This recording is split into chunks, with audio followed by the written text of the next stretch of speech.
Ito ang bahay namin. Kogon Market. Maghanap buhay kami dito. Ayan, mga sidewalk, ayan. Pupunta na sila doon sa front of Gaisano, Kogon. Mag-display na sila sa kanilang mga bibintahan na mga eggs, balot.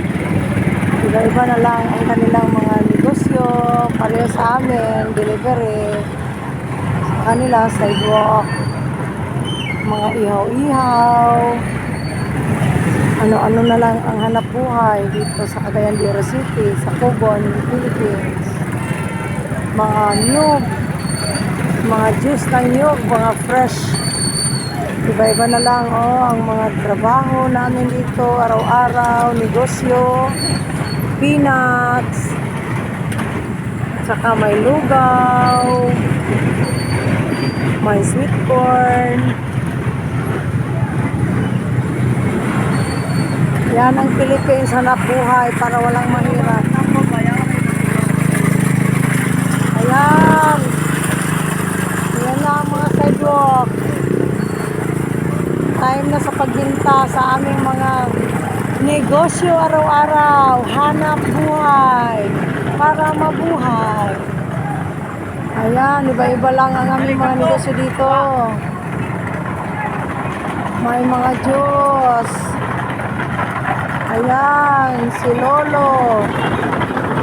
Ayan. Iba-iba lang ang aming mga binta. Siumay.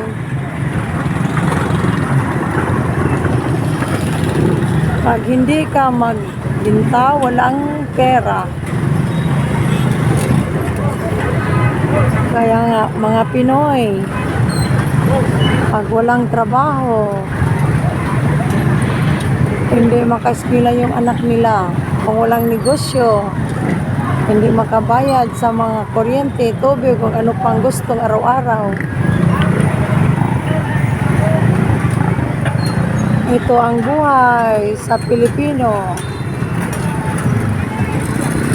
Ayan. Mga patir. Ayo, kumain ba kayo ng mga pater, kabayan? Ayun. Kahit ano-ano na lang ang gamitin namin dito ng mga negosyo. Para lang kami mabuhay. Abel! Hey! Grabe ka traffic ngayon kasi uwian na sa mga estudyante, opisina. Uwian na. Kami din uuwi na. Dahil tapos na ang aming pagpamili ng mga ano-ano pang lutuin araw-araw. Okay, bye! Mga maring!